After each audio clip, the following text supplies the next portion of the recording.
திராவிட பேச்சரங்க நேயர்களுக்கு வணக்கம். பல்வேறு பணிகள் காரணமாக, மகன் திருமணம் காரணமாக நீண்ட நாளாக நம்ம திராவிட பேச்சரங்கத்தை தொடர்ந்து நம்முடைய பரப்புரையை செய்ய முடியாம போயிடுச்சு. மீண்டும் இப்போ வந்துட்டு நம்ம பேசுறோம் சார். நம்ம அண்ணன் இள புகழேந்தி அவர்கள் திராவிட முன்னேற்ற கழகத்திலிருந்து தேர்தல் பணிக்கு செல்வாங்க. முன்னாள் சட்டமன்ற உறுப்பினர் அவர்கள் வந்து இணைந்திருப்பாரு. அண்ணா வணக்கம்ண்ணா. அனைவருக்கும் வணக்கம். எல்லோர் சார்பாக வாழ்த்துக்களையும் தெரிவித்துக்கிறேன். நன்றிங்கண்ணா, மகிழ்ச்சிண்ணா. மீண்டும் நம்முடைய பணியை துவங்குகிறோம். நேற்று வந்து விசிகாவோட மது ஒழிப்பு மாநாடு நடந்தது. அது நீங்க பார்த்துருக்கீங்க. அந்த மாநாட்டுல தேசிய மது ஒழிப்பு கொள்கைன்னு ஒண்ணு இயக்கணும், சட்டம் இயக்கணும் அப்படின்னு சொல்லிட்டு தீர்மானங்கள், பல்வேறு தீர்மானங்கள் நிறைவேற்றி இருக்காங்க. அதுல முக்கியமான தீர்மானமும் முதன்மையான தீர்மானம் இருக்காங்க. இப்ப இந்த தீர்மானத்துல நமக்கு என்ன கேள்வி இருக்குன்னா, அதை ஏன் தேசிய அளவுல கொள்கை வகுக்கணும்னு சொல்றாங்க. மாநில அரசால மது ஒழிப்பு, மதுவிலக்கு சட்டங்கள் கொண்டு வர முடியாதா? அப்படி கொண்டு வந்தாக்கா அதனால என்ன, மக்களுக்கு என்ன பயன் வந்துட போகுது, என்ன பாதகங்கள் சாதகங்கள் அப்படின்னு சொல்லிட்டு கொஞ்சம் விளக்கம். சொல்வது சுலபமாக இருக்கும், செய்வது கடினமாக இருக்கும். எதையும் நிறைவேற்ற வேண்டும், அப்பதான் முழுமை பெற்றதாக அர்த்தம்.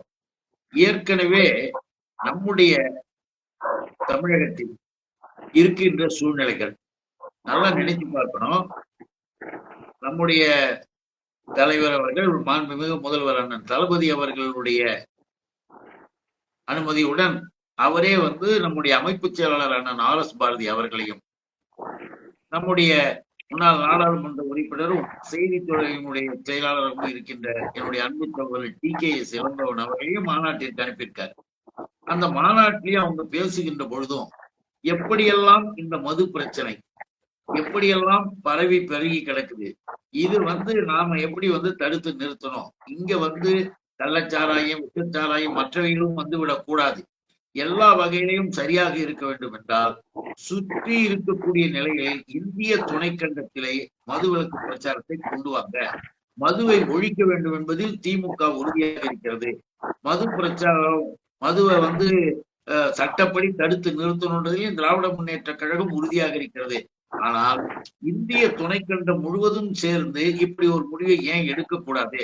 இப்ப விசிகா மாநாட்டுல நம்முடைய திருமா அவர்கள், விடுதலை சிறுத்தை கட்சிகளுடைய எழுச்சி தலைவராக இருக்கின்ற என்னுடைய அன்பு சகோதரர் திருமா அவர்கள் மிக தெளிவாக இந்த தீர்மானத்தை வரையறுத்திருக்கிறார்.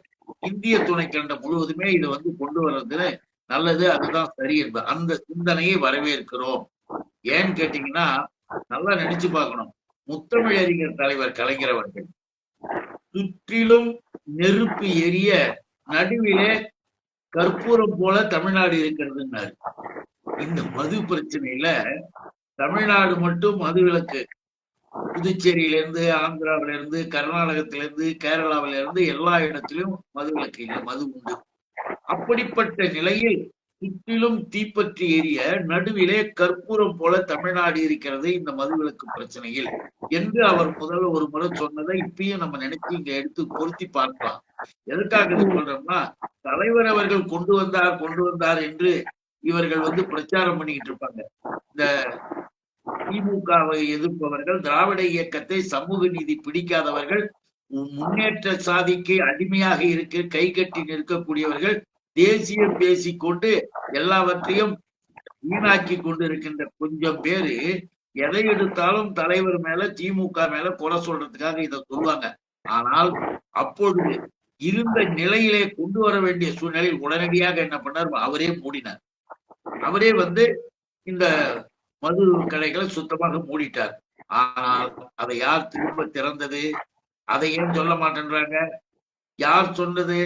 மதுவை எதிர்த்து, மதுவை ஒழிப்போம், மது கூடாது என்றெல்லாம் பிரச்சாரம் செய்து கொண்டிருந்த திமுகவில இருக்கின்ற பொழுது மிக தீவிரமான மதுவிலக்கு கொள்கையில மிக உறுதியாக இருந்த மக்கள் தலைவர் எம்ஜிஆர் அவர் முதலமைச்சராக அவர் வந்ததற்கு பிறகு மூடி கிடந்த கடைகளை திறந்து விட்டது அவர்தான். அப்ப திறந்ததற்கு பிறகு தொடர்ந்து நடக்குது. தொடர்ந்து நடக்கின்ற பொழுது சிக்கல்களும் பிரச்சனைகளும் எதுக்காக இதுல வந்துகிட்டு இருந்ததுன்னா, மாநிலங்களுடைய செயல்பாடுகள், மாநிலத்தினுடைய திட்டங்களை நிறைவேற்றுவதற்கான மாநிலத்தினுடைய செலவினங்களுக்கு பணம் நிதி வேணும். இப்போ அப்படியெல்லாம் வந்துகிட்டு இருந்த அந்த நிலையில பிஜேபி என்கின்ற பாசிசம், அந்த பாசிசத்துக்கு என்ன வேலைன்னா எந்த இடத்துல வேணாலும் எதை வேணாலும் ஆதரிச்சு செய்வார்கள். எப்படி வேணா பேசக்கூடியவங்க, அவங்களுடைய குணமே அப்படித்தான். இப்ப திடீர்னு பழனி கோயில்ல கட்டிக்கிட்டு இருக்கிறாங்க, சீர்படுத்திக்கிட்டு இருக்காங்க. ஏற்கனவே இடத்துல சீர்படுத்திக்கிட்டு புதுப்பித்து கட்டிக்கிட்டு இருக்கும் போது அதுல இன்னைக்கு காலைல கட்டியிருப்பாங்க, ஒரு இடத்துல 2 கல் எடுத்துன்னா மறுபடியும் நாளைக்கு அதை வச்சு சரி பண்ணி கட்டிக்கிட்டு இருக்கிற இடம். அப்படி கட்டுமான பணிகள்ல இருக்கும் பொழுது அங்க அப்படி ஆயிடுச்சு இப்படி ஆயிடுச்சுன்னு எச் ராஜா குதிக்கிறது அவங்களுடைய நியாயம். ஆனால் பல்லாயிரம் கோடிகளை வசூல் செய்து அயோத்தியிலே கட்டிய ராமர் கோயில் மழை பெய்கின்ற பொழுது மூல விக்கிரகம் இருக்கிற இடத்துல ஒழுகுது. அங்க மழை ஒழுவ, அங்க கீழேயும் தண்ணி ஓடுறதுக்கு பாதை இல்லாம வெளியில இருக்கிற தண்ணி அந்த கோயில் உள்ள வர கட்டுமானத்தை பார்த்து கீழ்ச்சிங்களா? இந்த எச் ராஜாவை தூக்கி அங்க விடுங்க, போய் உன் கோயிலுக்கு பக்கத்துல நில்ல. எத்தனாயிரம் கோடி திருடி தின்னீங்க. ராமன் பேரை சொல்லி ஓட்டு வாங்குறது, ராமன் பேரை சொல்லி மக்களை ஏமாத்துறது, ராமன் பேரை சொல்லிக்கிட்டு எல்லாம் செய்யுது. ஆனா ராமனுக்கு கோயில் கட்டி நாசமாக்குறது, இதுல மசூதியை வேற இடிச்சுட்டு கட்டுறது. இப்படிப்பட்ட மோசடித்தனமான அயோக்கிய கூட்டம் ஒரு பக்கம் இருந்துகிட்டு இருக்கு. இந்த மது பிரச்சனையில அவங்க எங்க வேணாலும் எது வேணாலும் செய்வாங்க. செஞ்சுட்டு தமிழ்நாட்டுல வந்து ஆஹா ஓஹோன்னுலாம் குதிக்கிறது ஒன்றும் தேவையில்லை. இந்த தமிழகத்தை பொறுத்தவரையில் மிக தெளிவாக கொள்கை உள்ள ஒரு அரசு, இந்த மது பிரச்சனையிலையும் மது விலக்கு கொண்டு வரணுன்ற அக்கறை உள்ள அரசு. ஆனால் திட்டம் போட்டு இதுக்கெல்லாம் யார் தெரியுமா இன்னைக்கு கடை திறந்து இருக்கிறதுக்கு? அத வந்து அவங்க கிட்ட சொல்லணும். யார்கிட்ட? இந்த பிஜேபி காரங்கிட்டையும் அவனை சார்ந்த கும்பல்ட்டையும் சொல்லணும். என்ன ஏன் திறந்து இருக்கு தெரியுமா? இன்றைக்கு தமிழ்நாட்டில் கடை திறந்திருக்க காரணமே பாரதிய ஜனதா என்ற பாசிசம் தான். இந்த ஒன்றிய அரசாங்கம் செய்கிற திட்டம் போட்ட வேலைதான். தமிழ்நாட்டு மக்களை அழிக்க வேண்டும், தமிழ்நாட்டு மக்களுக்கு எதுவும் இருக்கக்கூடாதுன்னு கல்வித்துறைக்கு கொடுக்கிற பணத்தை கூட நிறுத்திட்டான். நம்மிடம் இருந்து நம்முடைய மக்களின் வரி பணத்தை எடுத்துக்கிட்டு போய் அந்த வரி பணத்தை ஜிஎஸ்டியில கலெக்ஷன் பண்ணி திரும்ப கொடுக்கறதுல மிக சரியாக கொடுக்க வேண்டிய தொகையும் கொடுக்காம அதுலயும் பேலன்ஸ் வச்சுட்டான். இப்படி 10,000 கோடி. அதுதான் உண்மை. அதுக்காக தான் சொல்ல வரமா, இத்தனாயிரம் கோடிகளை ஒன்றிய அரசு கல்வித்துறைக்கு நிறுத்திடுறான், மற்ற துறைகளுக்கான நன்மைகளை செய்வதை, மகளிருக்கான உதவிகளை செய்யறதை நிறுத்துறான். இப்படி தமிழ்நாட்டுக்கு கேடு, நிதி நெருக்கடியை தர தூண்டி விட்டதே எச் ராஜாவும் இங்கே இருக்கிற RSS ரவி என்கின்ற கவர்னர் என்கின்ற ஒரு RSS காரன். அவன் 24 மணி நேரமும் RSS. காந்தியை சுட்டு கொண்டது என்ன தப்புன்னு பேசிய ஒரு ஆள் தான் இந்த RSS ரவி. இன்னைக்கு காந்தி சிலைக்கு முன்னால் நின்றுட்டு நாடகம் ஆடி குடிச்சு கும்பிட்டுக்கிட்டு இருக்கானுங்க. இந்த RSS ரவி, இந்த வானதி, இந்த தமிழிசை இதெல்லாம் சேர்ந்துதான் டெல்லியில தமிழ்நாட்டுக்கு நிதி நெருக்கடியை கொடுங்க, நிதி நெருக்கடியை கொடுத்தாதான் அங்கு மக்களுக்கு செய்யறதெல்லாம் செய்ய முடியாம போயிடும், செய்ய முடியாம போயிட்டாதான் நம்ம அடுத்த தேர்தல்ல ஓட்டு வாங்கலாம் இப்படின்னு தமிழ்நாட்டிற்கு கேடு விளைவிக்கிற கூட்டம் இந்த கூட்டம். அந்த கூட்டத்தினுடைய செயலால் தான் நம்முடைய அரசு இன்றைக்கு அந்த மதுவின் மூலமாக, ஏன்னா அதையும் என்ன பண்றான், பக்கத்திலே போய் கள்ளச்சாராய காய்ச்சத்து போறான், இல்ல பக்கத்து மாநிலங்கள்ல இருந்து வர வச்சு குடிக்கிறான், இல்ல அங்க போய் குடிக்கிறான். அந்த நிலையில் இங்க மிக தெளிவாக ஒரு பாதுகாப்பு ஒரு நிலையோடு தான் மக்களுக்கு எந்த தொல்லையும் வராத அளவிற்கு அந்த கடைகளை திறந்து நடத்திக்கிட்டு இருக்காங்க. அதன் மூலமாக வரக்கூடிய அந்த நிதி ஆதாரத்தில் நாம பல திட்டங்கள் செய்ய வேண்டிய கட்டாயத்துல வந்துட்டோம். உடனே மதுவால் வந்த காசு எங்களுக்கு வேண்டாம், அதை நிறுத்திவிடு அப்படின்னு கூட குரல் கொடுப்பாங்க. தூண்டி வர்றது, சும்மா பைத்தியகாரத்தனமா வளர்றது நடந்துகிட்டு இருக்கிற திட்டம். பிள்ளைகளின் கல்வி, அங்க இருக்கிற ஆசிரியர்கள், இன்றைக்கு ஆசிரியர்களுக்கே நம்ம சம்பளம் கொடுக்க முடியாம கஷ்டமா இருக்குமா? இன்னைக்கு அந்த அளவுக்கு நெருக்கடியை கொடுத்துட்டானுங்க. ஆனா மகளிர் திட்டங்கள் எல்லா வகையிலையும், அது மாதிரி ஹெல்த், தமிழ்நாடு முன்னால இருக்கு. நம்ம துணை முதலமைச்சர், நம்முடைய அன்பு சகோதரர் பொறுப்பேற்று இருக்கிற உதயநிதி ஸ்டாலின் அவர்கள், அது திராவிடத்தின் ஊற்றுக்கண்ணாக அவருடைய பார்வையிலையும் அவர் விளையாட்டுத்துறை, இளைஞர் நலத்தில் இருக்கும்போது முதன்மையாக இந்தியாவிலேயே கொண்டு வந்தார். அதை கூட விமர்சனம் பண்ணி குடிச்சிங்கிறதானுங்க. ஆக இன்றைக்கு தமிழ்நாட்டில் மதுக்கடைகள் திறந்திருப்பதற்கு காரணமே பாரதிய ஜனதா, நரேந்திர மோடி, அமித்ஷா, கார்ப்பரேட் கம்பெனிகளுக்கு ஒப்பந்தம். அதை தூண்டி விடுகின்ற எச் ராஜா, இந்த RSS ரவி, அந்த இது தமிழ் இம்சை, இன்னும் அந்த கோயம்புத்தூர் இந்த லேடி, புரியுதுங்களா நீங்க என்ன சொல்றீங்கன்னு புரியுது. இப்ப வந்துட்டு ஒன்றிய அரசாங்கம் மாநில அரசுக்கு நிதி கொடுக்காததுனாலதான் வந்துட்டு மாநில அரசு வந்து மதுக்கடைகளை திறந்து வச்சிருக்காங்க. குறிப்பா கல்வி நிதி கொடுக்கல, அதனாலதான் திறந்து வச்சிருக்காங்க அப்படின்னு சொல்றீங்க. ஆனா மதுக்கடைகள் திறந்து இருக்கிறதுனால பல பேர் உயிர் இழக்கிறாங்க, பல பேர் மனநோயாளியாக ஆகுறாங்க, பல பெண்கள் தாலியை வந்துட்டு விரோதியா இருக்காங்க. அது எப்படி சரி பண்றது? அதுக்கு என்ன? அதுக்குதான் நம்முடைய அண்ணன் RS பாரதி அவர்கள் அழகாக சொன்னாங்க, ஒவ்வொருவரும் உறுதி எடுத்துக்கொள்ளுங்க, 10 பேரை திருத்துவோம். குடிக்காதன்னு தடுக்கிறது ஒண்ணு, குடிச்சுக்கிட்டு இருக்கிறவங்களுக்கு குடிக்காத, உன் குடும்பம் வீணாவது, உன் குழந்தை பிள்ளைக்குட்டிகளுடைய வாழ்க்கை வீணாவது, கல்வி வீணாவது, தயவு செய்து குடிக்காத அப்படின்ற பிரச்சாரத்தில் இறங்குவோம். அது ஒண்ணு தப்பு கிடையாது, எல்லாருமே செய்வோம் என்று அவர் வந்து தெளிவாக அந்த மாநாட்டிலேயே அங்க சொல்லியிருக்கிறார். இதெல்லாம் நம்ம வந்து எது நியாயமோ, எது வந்து ஆக்கப்பூர்வமான வேலையோ அதை நம்ம செய்யணும். கஷ்டம்ன்றது வேறு அது. ஆனா நாம ஒரு நபர், ஒரு ஆளு 10 பேரை திருத்தணும் என்று அவர் சொன்னது வரவேற்பு தகுந்தது. அதைத்தான் நம்முடைய கடமையை செய்யணும். இல்ல அது சரியானதும் கூட. மனமாற்றத்தினால மட்டும்தான் அதை வந்து அந்த மது ஒழிப்புன்றது சாத்தியம் அப்படின்ட்டு பேசுறாங்க.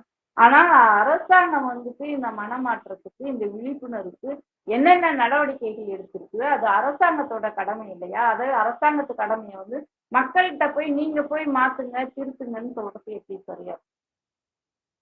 அரசாங்கத்தினுடைய கடமை என்கின்ற அடிப்படையில தான் மது குடிப்பது என்பது தவறானது என்ற விளம்பரங்களும் செய்தாங்க, பல இடத்துல எழுதியும் வைத்தார்கள். இப்ப மது அருந்தி விட்டு ஓட்டாதன்னா என்ன அர்த்தம்? வாகனங்களை மது அருந்தி விட்டு ஓட்டாதீங்க, உயிருக்கு ஆபத்து, மதுவால் கேடு, மதுவால் தீங்குன்னு பிரச்சாரங்கள் எல்லாம் பண்ணிட்டு தான் இருக்கு. அரசு அதனுடைய முறைகள்ல பண்ணிட்டு இருக்கு. நாமும் அதை எடுத்து சொல்லணும்ன்றதுக்காக தான் சொன்னோம். ஏன்னா நாம வந்து திராவிட இயக்கம், சமூக நீதி இயக்கம், எல்லாரும் நமக்கு வேணும், எல்லாரும் அனைவருக்கும் அனைத்தோம், யாரும் ஏழை பாழைகள் உட்பட அனைவருமே நல்லா இருக்கணும்னா நாமும் சமூக நோக்கத்தோடு சில பணி செய்யணும்ன்றதுதான் அதனுடைய அர்த்தம். இப்ப அதுக்கான விழிப்புணர்வுக்கான மது தடுப்பு மையங்கள் ஏதாவது இருக்கா தமிழ்நாட்டுல? மது தடுப்பு, மது பிரச்சாரம் இல்லம்மா, போதையால் பாதிக்கப்பட்டவர்களை திருத்த வேண்டும் என்பதற்காக மையங்கள் நாடு முழுவதும் இருக்கு. அது பல தனியார் அமைப்புகள், அறக்கட்டளைகளின் மூலமாக சமூக நீதி அமைப்புகள்லாம் செஞ்சுக்கிட்டு இருக்கிறாங்க. அது இயங்கிட்டு தான் இருக்கு. அதற்கு அரசு பூர்வமான ஒத்துழைப்பு அவர்களுக்கு முழுமையாக கொடுக்கப்பட்டது, அவ்வளவுதான். அது ஒரு பக்கம் நடந்துகிட்டு தான் இருக்கு. நமக்கே தெரியும், திருந்தி வந்தவர்களும் உண்டு, மிக மோசமாக மதுவிலேயே 24 மணி நேரம் கடந்து குடும்பத்திடம் அவர்களை அப்படியே ஒப்படைக்கிறதும் உண்டு. சரிங்கண்ணா. மது மது ஒட்டி அடுத்த கேள்விக்கு போயிடலாம். நேற்று வந்துட்டு ஹைகோர்ட் வந்து ஒரு கேள்வி கேட்டுச்சு. திருப்பதி லட்டு விஷயத்துல கடவுளையும் லட்டையும் பிரிச்சு வச்சு பார்த்துதான் நம்ம வந்து இந்த தீர்ப்பை வந்து இந்த வழக்கை வந்து நடத்த வேண்டியது இருக்கு அப்படின்னு சொல்லிட்டு ஹைகோர்ட் வந்து ஒரு கேள்வி கேட்டிருக்காங்க. சந்திரபாபு நாயுடுக்கு ஒரு குற்றம் வச்சிருக்காங்க, நீங்க இதை வச்சு அரசியல் பண்ணாதீங்க அப்படின்னு சொல்லிட்டு ஒரு குற்றம் வச்சிருக்காங்க. இந்த ஹைகோர்ட் வந்து என்ன நோக்கத்துக்காக இந்த மாதிரி எல்லாம் சொல்லிட்டு இருக்காங்க? ஏன் கடவுளையும் லட்டையும் பிரிச்சு பார்க்கணும்னு சொல்றாங்க? அது குறித்து சொல்லுங்க. கடவுள்ன்ற ஒண்ணு இருக்க, அந்த கடவுள்ன்ற ஒண்ணை வச்சுக்கிட்டு பல வியாபாரங்கள், நம்பிக்கையாளர்கள் கோடிக்கணக்கில் இருக்காங்க. நாம நம்மை போன்றவர்கள் இருப்பது என்பது வேறு, அதுல நம்பிக்கை வைத்துக் கொண்டு இருப்பவர்களை சுற்றி இருக்கின்ற சூழல்களில் வியாபார நிமித்தமாக நடக்கிறது என்பது வேறு. நாமெல்லாம் எல்லாம் சரியா இருக்கணும், நல்லா இருக்கணும்னு தான் நாம எல்லாத்தையும் பார்ப்போம். நம்முடைய பார்வை அப்படிதான் இருக்கணும். அங்க பக்தி மார்க்கத்தில் செய்தால் கூட மக்களை ஏமாற்றாம ஒழுங்கா செய்யறதா நம்ம சொல்லுவோம். அதை போல இந்த லட்டு விஷயத்துல என்னென்ன மறைஞ்சிருக்கு தெரியுங்களா?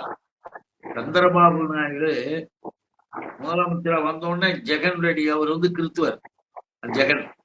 ஜெகன் மேல ஒரு சார்ஜ் மாதிரி லட்டுல விலங்கு கொழுப்பு இந்த கொழுப்பு அந்த மிருக கொழுப்பு எல்லாம் இருக்கு திருப்பதியில. கோடிக்கணக்கான மக்கள் போய் நம்பிக்கையோடு வரக்கூடிய அந்த கோயில் எல்லாம் வாங்கி அது வரைக்கும் சாப்பிட்டுக்கிட்டு தான் இருக்கிறாங்க. யாரும் லட்டை வந்து இப்படி இருந்தது அப்படின்னு ரொம்ப நல்லா இருக்குன்னு தான் சொல்லி எல்லாம் சாப்பிட்டுக்கிட்டு இருக்கிறாங்க. ஆனா சந்திரபாபு நாயுடு வந்த உடனே இதை எடுத்து கொடுத்தா ஜெகன் மேல ஒரு சார்ஜ் பண்றாரு. அப்பதான் நமக்கு என்ன சந்தேகம் வந்ததுன்னா, 18ஆம் தேதின்னு ஒரு தேதி வைங்க, அக்டோபர் 18ஆம் தேதி அன்னைக்கு உங்களுக்கு விசாரணைக்கு கொடுக்குறாங்க. விசாரணை கமிஷன் டெஸ்ட்டுக்கு கொடுக்குறாங்க. கவர்மெண்ட் உள்ள இந்த கவர்மெண்ட் உள்ள கொடுத்து அது ஒரு பக்கம் விசாரணை படித்து அது 25ஆம் தேதி 26ஆம் தேதி தான் அது வரப்போகுது. அதுக்கு முன்னால ரிசல்ட் வர்றதுக்கு முந்திக்கிட்டு அதுல இது இருக்குன்னு ஏன் சந்திரபாபு சொன்னாரு? இதுதான் நமக்கு ஐயத்தை உண்டாக்கியது. அப்போ இன்னொரு இது என்னன்னு கேட்டா, அவர்கள் இன்னும் சில லட்டு மாதிரிகளை இன்னொரு தனியார் நிறுவனத்துக்கு அனுப்புறாங்க. அந்த தனியார் நிறுவனம் எங்க இருக்கு தெரியுமா? குஜராத். இங்கெல்லாம் கிடையாது, குஜராத்துக்கு தான் அனுப்பணுமா? குஜராத்துக்கு அனுப்பி அங்கிருந்து வருதான் சோதனையில. ஆமாம், கொழுப்பு இருக்கு, விலங்கு கொழுப்பு இருக்கு, அந்த கொழுப்பு இருக்குன்னு அவங்க கொடுக்குறாங்க. அதை எடுத்து வச்சுக்கிட்டு சந்திரபாபு வந்து பெருசா பேசி எல்லாம் இது பண்றாரு. கோர்ட்ல இத கேக்குறாங்கல்ல, இந்த கேள்விய இங்க அரசாங்கத்தின் மூலமாக டெஸ்ட் பண்ணோம்ல, அந்த டெஸ்ட்ல அதில் எந்த விதமான கலப்படமும் இல்லை அப்படின்னு தெளிவா வந்திருக்கு. இதெல்லாம் கோர்ட்டுக்கு போயிருக்கு வந்திருக்கு. நீ ஏன் அதை எடுத்து வச்சுக்கிட்டு மக்கள்கிட்ட அரசியல் பண்ற? இது அரசியல் எல்லாம் பண்ணாது. இந்த லட்டுன்னு சொல்லி சாதாரண லட்டை பத்தி பேசினா கோர்ட் அதை சொல்லாது.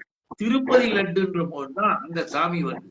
இந்த கடவுள் பேரால இந்த பிரச்சாரத்தை நீ அரசியலுக்கு பயன்படுத்தக்கூடாது, கடவுள் என்பதை அரசியல் ரீதியாக பார்க்காத அப்படின்னு கோர்ட் தெளிவா ஒரு அறிவுரை சொல்லிச்சு. இன்னைக்கு அடுத்த கட்டமாக பல்வேறு அதுல வந்து ஆய்வுகளை பண்ணி பார்த்தா, அதுல சில இதெல்லாம் பண்ணாங்க, விசாரிச்சு பார்த்தாங்கன்னா என்ன வருதுன்னா, குஜராத்திற்கும் சந்திரபாபு நாயுடு ஏன் அனுப்பணும் அந்த கேள்வி. அடுத்தது, திண்டுக்கல்ல தமிழ்நாட்டில இருந்து வரக்கூடிய அந்த நிறுவனத்தில் வந்து தெளிவா சொல்லிட்டாங்க, எங்கள்கிட்ட இப்ப கூட கொடுக்குறோம், டெஸ்ட் பண்ணி பாத்துக்க, நீ அங்க வந்தது வந்து எங்களுதுல வந்து எதுவுமே கிடையாது, நாங்க எந்த கலப்படமும் செய்யறது இல்லைன்னு தமிழ்நாட்டில இருந்து அந்த கம்பெனின்னு சொல்லிடுச்சு. அந்த கம்பெனி சொன்ன அது மாதிரி அந்த அரசாங்கத்தினுடைய ஆய்வுல வந்து எதுவும் இல்லைன்னு பதில் வந்து போச்சு. ஆனா இவர்கள் அந்த குஜராத் இதை வச்சுக்கிட்டு செய்யறாங்கன்னா, திருப்பதியில கோடிக்கணக்கான ரூபாய் லட்டுக்குல நடக்குது வியாபாரம் போல. இத குஜராத் கம்பெனி என்ன தெரியுமா? அமுல் கம்பெனி. அமுல் நெய் கம்பெனி என்பது அந்த பால், அதுனா அமுல்னா நீண்ட காலமாக ஃபேமஸ், இந்தியாவில் ஃபேமஸான அந்த கம்பெனிக்கு இந்த திருப்பதியினுடைய அனைத்து லட்டு தயாரிப்பு வேலையை அவன்கிட்ட கொடுத்துடலாம். அவன் அங்கேருந்து நெய் கொடுக்குற மாதிரி இதுக்கான வேலையெல்லாம் இவங்க மேல சார்ஜ் பண்ணியிருக்காங்க. சார்ஜ் பண்ணி அவனுக்கு எல்லாத்தையும் கொடுத்துட்டா என்ன ஆகும் தெரியுமா? லட்சக்கணக்க இங்க வந்து திண்டுக்கல்லுக்கெல்லாம் குறைந்த விலையில் இந்த லட்டுக்கு என்ன நெய் வாங்கியிருக்காங்க. ஆனா குஜராத்துக்கு அந்த அமுல் கம்பெனிக்கு இவன் 10 ரூபா போட்டானா அவன் என்ன பில்லு போடுறானோ அதுதான் இவன் கொடுக்க போறான். கோடிக்கணக்கில் பணம் போடுறது, அது திருடுறதுக்கான வேலையை இதை செஞ்சிருக்கானுங்க. இதுல அந்த கார்பரேட் கம்பெனில பாரதிய ஜனதா, மோடி அண்ட் அமித்ஷா குரூப்ஸ், இந்த குரூப்ஸுக்கு தேவையானவர்கள் அங்க இருக்கிறாங்க. அப்போ கடவுளை வைத்து கொண்டு எச்சி ராஜா போன்றவர்கள் இதன் உள்ளே கூட போய் அதுலயும் லாபம் அடைய அவர்கள் நினைக்கலாம், வாய்ப்பு இருக்கு. ஏன்னா பாத்தீங்களா, குஜராத்துக்கு போறது, அங்க அமுல் கம்பெனி போறது, இங்க இருக்கிற கம்பெனி மேல சார்ஜ் பண்றது, சார்ஜ் பண்ணி இதை க்ளோஸ் பண்ணிட்டு அவங்களுக்கு எல்லாம் கொடுக்கறதுன்ற பிளான் போல இதுல நடந்துகிட்டு இருக்குன்றதுதான் தெளிவா ஆந்திராவில் எல்லாருமே தெளிவாவே கேட்கிறாங்கல்ல. அங்க அமைச்சராக இருக்கிற நடிகை ரோஜா அவர்கள் கூட நல்ல தெளிவான கேள்விகள்லாம் சந்திரபாபு நாயுடு பார்த்து கேட்டாங்க இந்த லட்டு விஷயத்துல.